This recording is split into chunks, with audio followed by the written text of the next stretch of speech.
Assalamualaikum warahmatullahi wabarakatuh. Kita kembali ke teori kedua, yaitu desain basis data. Dengan dosen pembimbing saya, yaitu Pak Rengga Asmara. Kita lanjutkan, perkenalkan terlebih dahulu. Nama saya Muhammad Radiansah, dari P27. Pokok bahasan kita kali ini yaitu pendahuluan, aturan sistem informasi dalam organisasi, proses desain basis data. Tujuan bahasan, setelah mempelajari materi dalam bab ini, mahasiswa diharapkan mampu memahami aturan sistem informasi dalam organisasi, memahami proses desain basis data. Aturan sistem informasi dalam organisasi, organizational context untuk penggunaan sistem basis data, siklus sistem informasi, siklus sistem aplikasi basis data. Organizational konteks untuk penggunaan sistem basis data. Untuk mengakomodasi sistem, beberapa organisasi membuat posisi administrator basis data (DBA) database administrator untuk mengontrol aktivitas basis data. Sejak awal 1970 sampai pertengahan tahun 1980, perubahan pembuatan data repository tersentral yang besar dengan DBMS tunggal tersentral. Selama 10-15 tahun, pengembangan basis data tersebut meliputi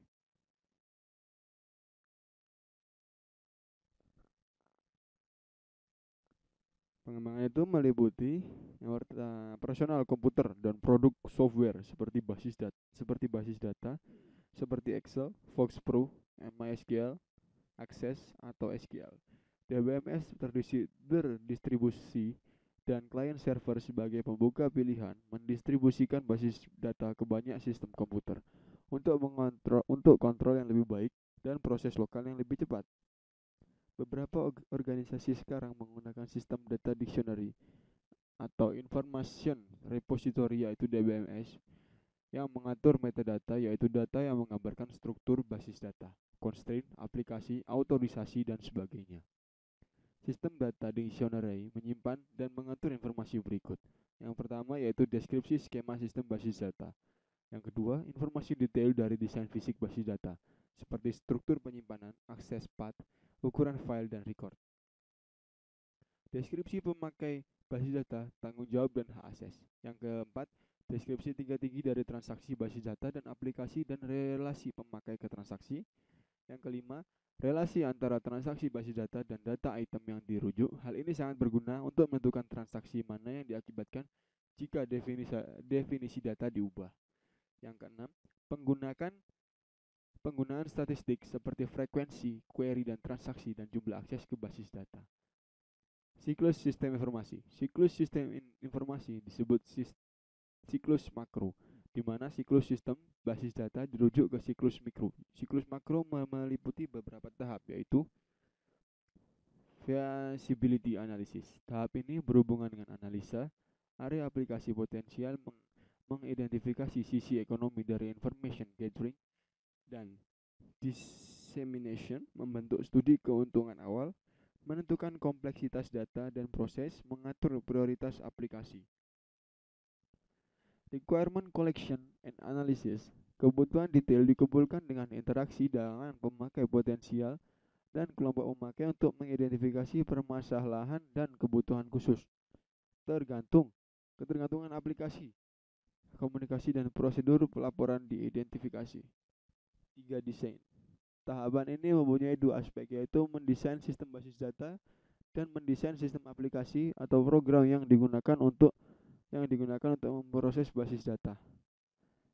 Implementasi. Sistem informasi diimplementasikan, basis data dibentuk, dan transaksi basis data diimplementasikan dan diuji coba.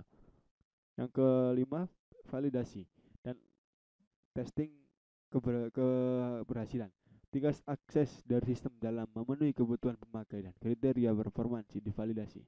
Sistem diuji coba dengan kriteria performaan dan spesifikasi kelayakan. 6. Deployment, Operation, and Maintenance. Pada tahap ini dilakukan konversi pemakai dari sistem lama ke sistem baru melalui training. Tahap operasional mulai jika semua fungsi sistem dioperasikan dan divalidasi. Jika kebutuhan baru atau aplikasi bertambah, maka harus melalui semua tahap sebelumnya sampai semua divalidasi dan berhubungan dengan sistem. Siklus data, siklus sistem aplikasi basis data. Aktivitas yang berhubungan dengan siklus sistem aplikasi basis data meliputi tahap berikut. Sistem definition. Scope dari basis data, pemakai dan aplikasi didefinisikan. Antarmuka untuk memakai, batasan response time, dan kebutuhan penyimpan dan pemrosesan diidentifikasi. Yang kedua, database design. Pada akhir dari tahap ini, desain logika dan fisik dari sistem basis data dari DBMS sudah siap. Database implementation. Tahap ini meliputi proses menentukan definisi basis data konseptual, eksternal, dan internal, membuat file basis data kosong, dan implementasi aplikasi perangkat lunak. 4. Loading or data conversion. Basis data dipopulasikan dengan menyimpan data langsung atau mengubah file yang sudah ada ke format sistem basis data. Yang kelima, application conversion. Aplikasi perangkat lunak dari sistem pendahulu dikonversikan ke sistem yang baru, testing dan validasi. Sistem baru diuji coba dan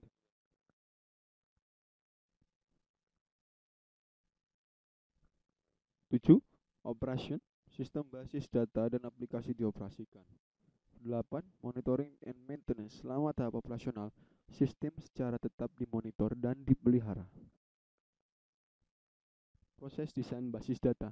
Tujuan desain ini adalah memenuhi kebutuhan akan informasi dari pemakai dan aplikasi tertentu, menyediakan struktur informasi alami dan mudah dipahami, mendukung kebutuhan pemrosesan dan performansi objektif, seperti response time, processing time, dan storage space.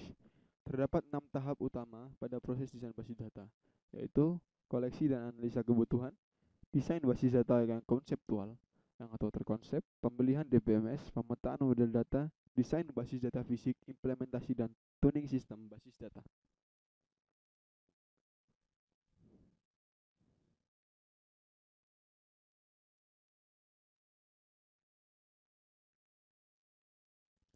Proses desain terdiri dari dua aktivitas paralel. Aktivitas pertama meliputi desain data konten dan struktur basis data. Kedua berhubungan dengan aplikasi basis data. Pada beberapa kasus, mungkin memodifikasi desain dari awal tahap selama tahap kemudian. Feedback loop antar tahap juga dalam tahap sering terjadi. Summary tahap 2, 4, 5 adalah berikut. Desain basis data konseptual atau tahap 2. Tujuan dari tahap ini adalah memproduksi skema konseptual untuk basis data yang independen dari DBMS tertentu. Pemetaan model, tahap keempat. Tahap ini yang juga disebut desain basis data logika. Dilakukan pemetaan skema konseptual dari model data tingkat tinggi ke model data DBMS. Desain basis data fisik tahap 5. Selama tahap ini, didesain spesifikasi basis data yang disimpan dalam hal struktur penyimpan fisik, penempatan record, dan indeks. Hal ini berhubungan dengan terminologi arsitektur DBMS 3 level. Implementasi sistem basis data dan tuning tahap 6.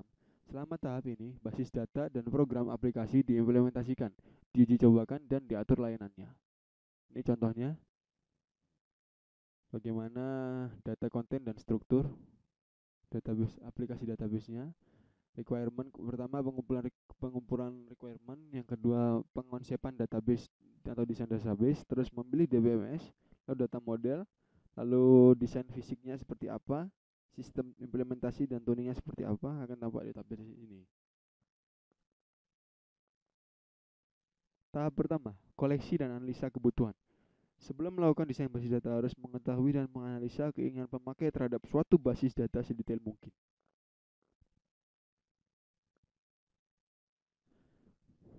1.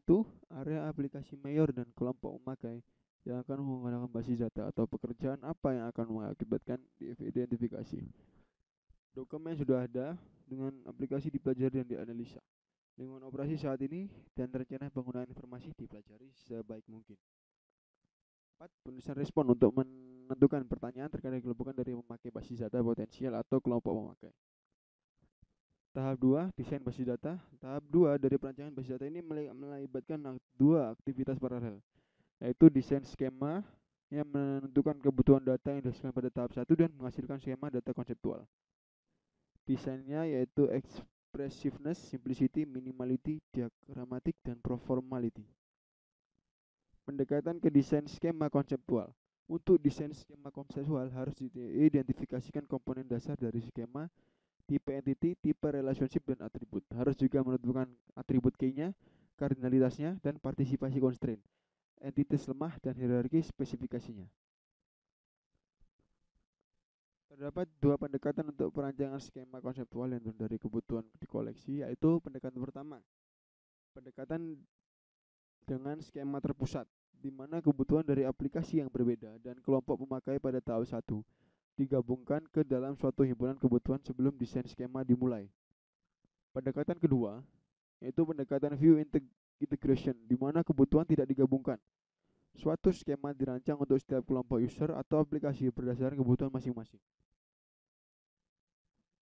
Strategi untuk desain skema ada beberapa contohnya, yaitu top down strategi, bottom up, inside out strategi, mixed strategi. Untuk top down strategi dimulai dengan skema yang berisi abstraksi level tinggi. Untuk bottom up strategi dimulai dengan skema yang berisi abstraksi dasar dan kemudian dikomunikasikan atau ditambahkan dengan abstraksi yang lainnya. Inside out strategi merupakan kasus khusus dari bottom up strategi, di mana atensi difokuskan pada himpunan konsep terpusat yang lebih nyata. 4. Mixed strategi. Kebutuhan dibagi berdasarkan top-down strategi. Bagian skema dirancang untuk setiap partisi berdasarkan bottom-up strategi. Ini contohnya.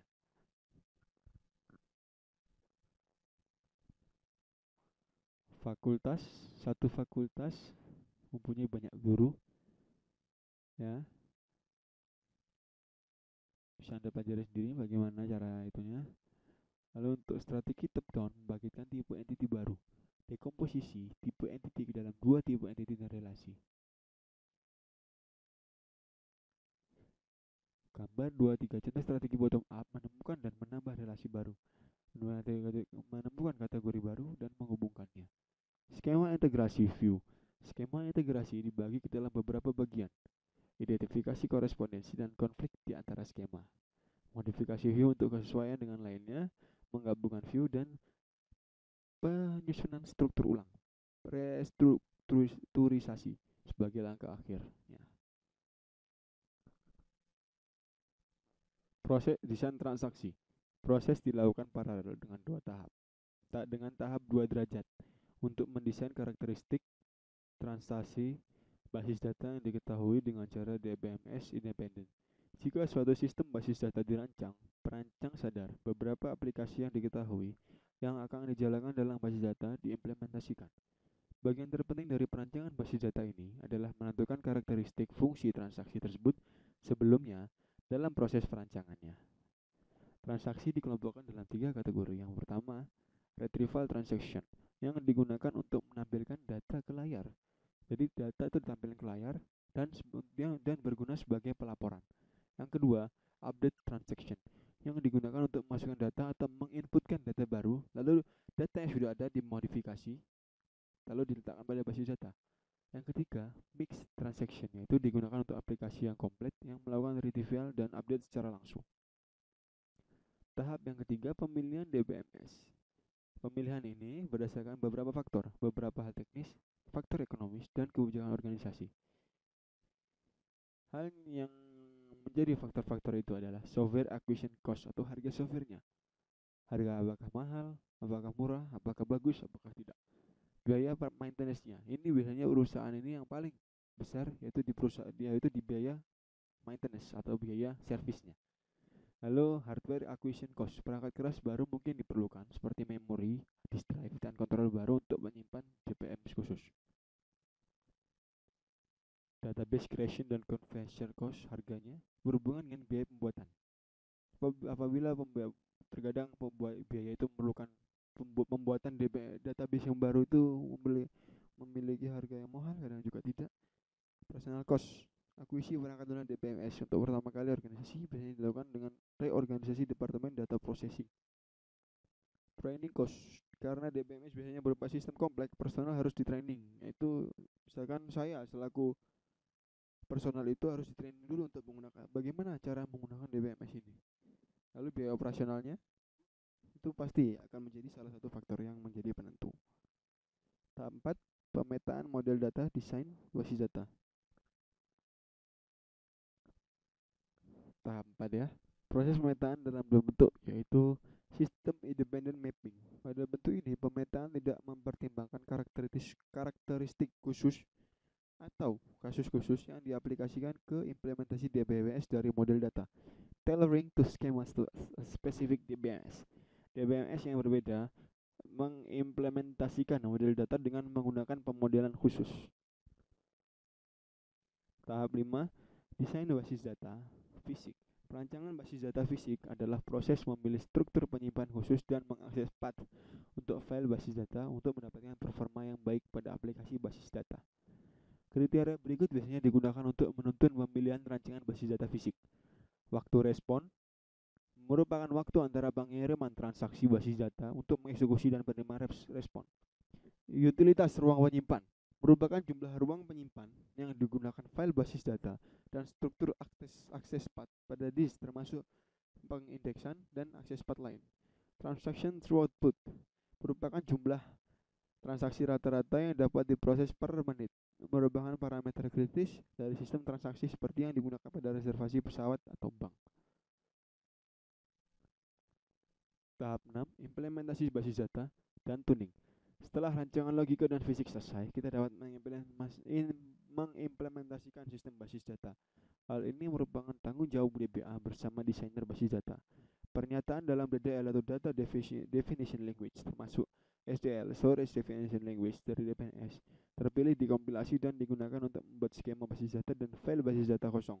Basis data kemudian dipopulasikan dengan data. Ya, setelah teori ini akan saya lanjutkan dengan latihan, namun pada pertemuan berikutnya akan saya bahas mengenai latihannya. Jadi sekarang saya akan bahas tentang teori terlebih dahulu. Jadi terima kasih atas perhatiannya. Apabila ada salah kata, mohon maaf. Assalamualaikum warahmatullahi wabarakatuh.